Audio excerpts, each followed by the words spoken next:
विदेश भ्रमण में भारत के विरुद्ध भरपूर दुष्प्रचार करने के बाद आज बिहार में चुनावी प्रचार के पहले दिन ही उन्होंने भारतीय संस्कृति के सबसे महान पर्वों में से एक और बिहार की संस्कृति के सबसे बड़े महापर्व छठ पूजा के लिए जिस प्रकार के शब्दों का प्रयोग किया है, पहले गंदा पानी और उसके बाद ड्रामा शब्द का प्रयोग, ये जन जन से लेकर प्रधानमंत्री जी तक की इस छठ के महापर्व पे जो आस्था है, उसके ऊपर जो आदत से मजबूर होकर राहुल गांधी जी ने निंदनीय बयान दिया है, उससे बिहार की जनता स्तब्ध है और आक्रोशित है। जो कुछ ये महागठबंधन और राहुल गांधी जी कर रहे हैं, यह कोई पहली बार नहीं है। उन्होंने गंदा पानी शब्द का प्रयोग इससे पहले भी प्रयाग के महाकुंभ में किया था और श्री राम जन्मभूमि के उद्घाटन के समय उनको नाच गाना नजर आया था और आज छठ के महापर्व पर उनको ड्रामा नजर आ रहा है। ये उनकी भारतीय संस्कृति विरोधी, हिंदू धर्म संस्कृति विरोधी और बिहार की संस्कृति के महान प्रतीक में से सबसे प्रमुख पर्व के प्रति उनके मन में जो तिरस्कार और घृणा का भाव है, वो उसको दर्शाता है। मैं राहुल गांधी जी से बताना चाहती है कि राहुल जी, ड्रामा वो नहीं होता है। माननीय प्रधानमंत्री जी नवरात्र में 9 दिन का उपवास रखते हैं। श्री राम मंदिर के उद्घाटन के समय 11 दिन उपवास रखकर व्रत रखते हैं, शुद्ध शाकाहारी हैं। ड्रामा वो होता है कि एक तरफ आपके साथ के दल कॉन्फ्रेंस करते हैं इरेडिकेशन ऑफ सनातन धर्म, यानी हिंदू धर्म का समूल नाश। फिर विदेश में आपके लोग वो कॉन्फ्रेंस करते हैं डिसमेंटलिंग ग्लोबल हिंदुत्व, यानी संपूर्ण विश्व से हिंदू धर्म को नष्ट करना, और आप कहते हैं कि हिंदू धर्म की शक्ति से लड़ना है। और फिर कुर्ते के ऊपर जनेऊ वाली फोटो आपकी पार्टी की आधिकारिक प्रेस कॉन्फ्रेंस में दिखाई जाती है और आप मंदिर से बाहर निकलकर अपनी जाति नहीं गोत्र बताते हैं।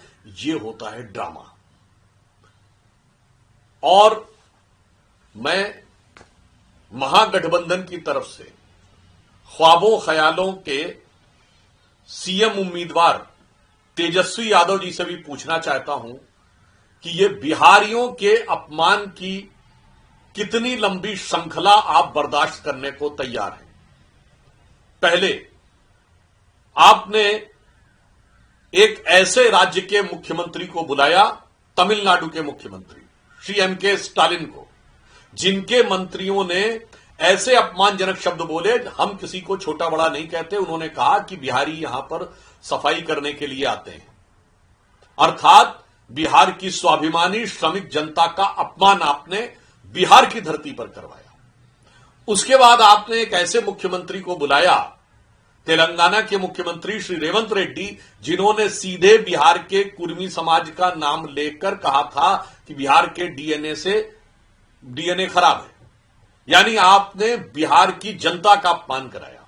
और अब बिहार की श्रद्धा के सबसे बड़े केंद्र छठ महापर्व का इतना बड़ा अपमान करवाकर आप बिहार की जनता की कितनी बेइज्जती अपने महागठबंधन से करवाना चाहते हैं।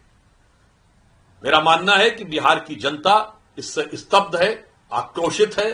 भारतीय जनता पार्टी और एनडीए इसकी घोर निंदा करता है, परंतु मुझे लगता है इसके साथ ही बिहार की जनता संकल्पबद्ध है कि बिहार के निरंतर अपमान और भारत की धर्म संस्कृति के निरंतर अपमान की जो हिमाकत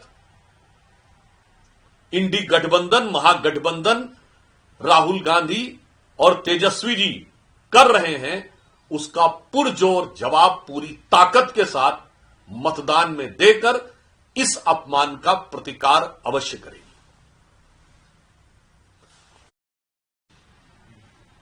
छठ का महापर्व अस्त होते हुए सूर्य को की आराधना करके प्रारंभ होता है और उदित होते हुए सूर्य को अर्घ देकर समाप्त होता है। तो निश्चित रूप से इन चुनावों में बिहार की संस्कृति और श्रद्धा के इस प्रतीक के इस अपमान का प्रतिकार करते हुए बिहार की जनता महागठबंधन के सूर्य को अस्त करने और प्रधानमंत्री श्री नरेंद्र मोदी और श्री नीतीश कुमार जी के नेतृत्व में एनडीए और भारत के उगते हुए सूर्य को अपना समर्थन देकर नए भारत का मार्ग प्रशस्त करेगी।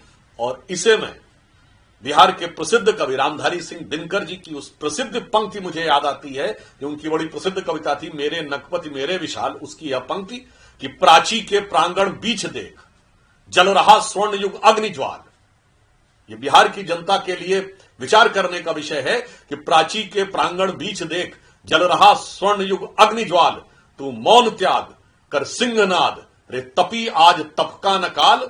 नवयुग शंख ध्वनि जगा रही तू जाग जाग मेरे विशाल। वीके न्यूज, राष्ट्र के नाम।